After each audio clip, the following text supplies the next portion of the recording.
All right, so today we're going to try and decode the grand strategy of, well, one of the most talked about people on the planet, Elon Musk. But here's the twist. We're not going to use business books. Nope.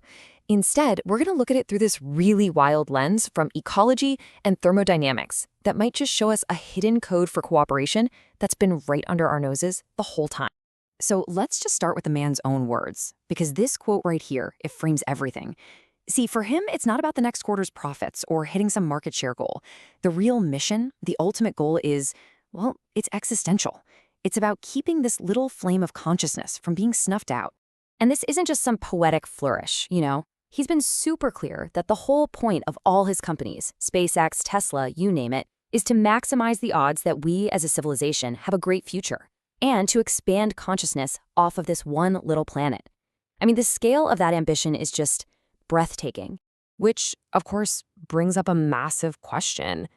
When your goal is literally saving humanity's future, what's the playbook?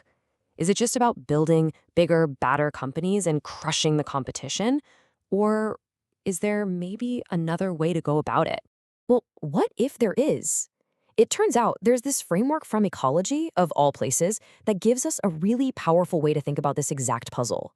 And what it suggests is that the switch from fighting to working together isn't some random feel-good moment. It actually follows predictable mathematical rules. To really get how this works, we need to talk about something called the Modified Energetic Lotka Volterra framework. Yeah, it's a mouthful, so we'll just call it MELV.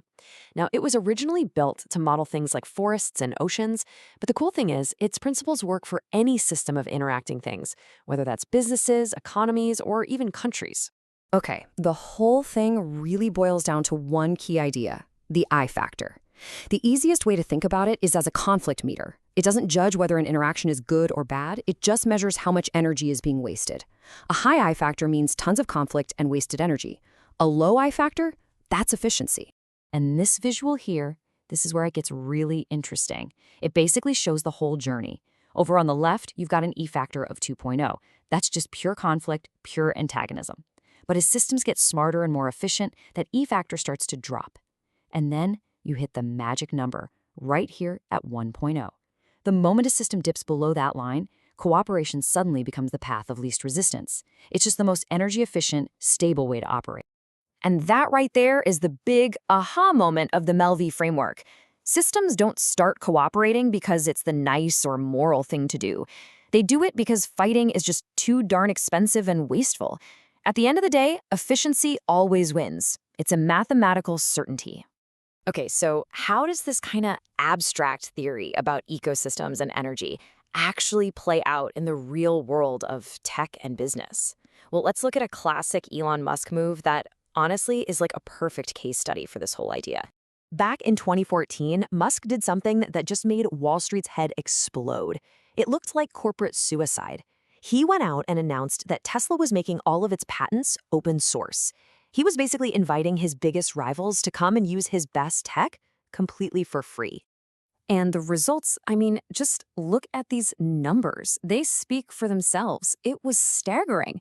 Instead of crippling Tesla, the move helps light a fire under the entire electric vehicle market. In just one decade, the global EV market grew by 25 times, and Tesla's own value went through the roof. So the crazy strategy worked. But why?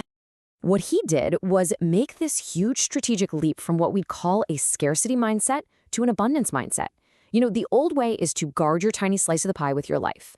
The new way, the abundance way, is to figure out how to make the entire pie 1,000 times bigger for everyone. And if we look at this through that MELF lens again, the logic is just crystal clear. Musk wasn't just giving away a competitive advantage. He was intentionally lowering the I factor, that conflict cost, for the whole EV industry. By getting rid of those patent barriers, he made it way more efficient for everybody to cooperate on building the market. And in doing that, Tesla ended up benefiting way more than it ever could have by hoarding its secrets.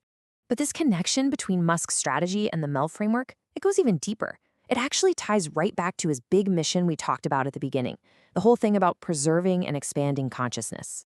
You see, the MELV framework actually has a way to calculate the power of consciousness.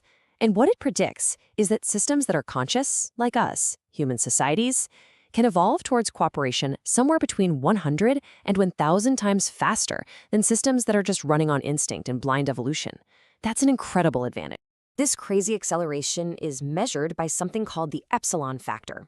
It's basically a score for a system's ability to learn and adapt. And for us humans, with our ability to imagine the future, share complex ideas, and make strategic choices, our epsilon factor is off the charts. We don't have to wait around for thousands of years for natural selection to get it right. We can see a more efficient, cooperative future and just decide to build. Which brings us to what might be the ultimate test for this entire model and, well, for all of us. The future of artificial intelligence. It's a technology Musk himself has called both our path to utopia and a massive existential risk. And according to this model, AI development is sitting at a huge fork in the road. One path is the competitive race. That's a high I-factor world where companies hoard their breakthroughs, creating a super unstable zero-sum game. The other path is the partnership path, a low I-factor world where everyone collaborates on safety, shares the benefits, and we build AI as a true partner for humanity. And here's the kicker. That high epsilon factor we have, our consciousness, it's a double-edged sword.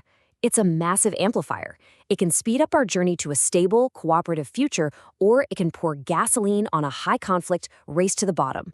The math doesn't pick a winner, it just lays out the dynamics. The choice is up to us. And that really frames the ultimate challenge, doesn't it? This framework seems to suggest that a low-cost, cooperative state is the ultimate destination for any system that wants to survive and thrive. But knowing the math is one thing. Having the wisdom and the foresight to consciously use it to solve our biggest problems, from climate to AI, that's the real test for that tiny candle of consciousness.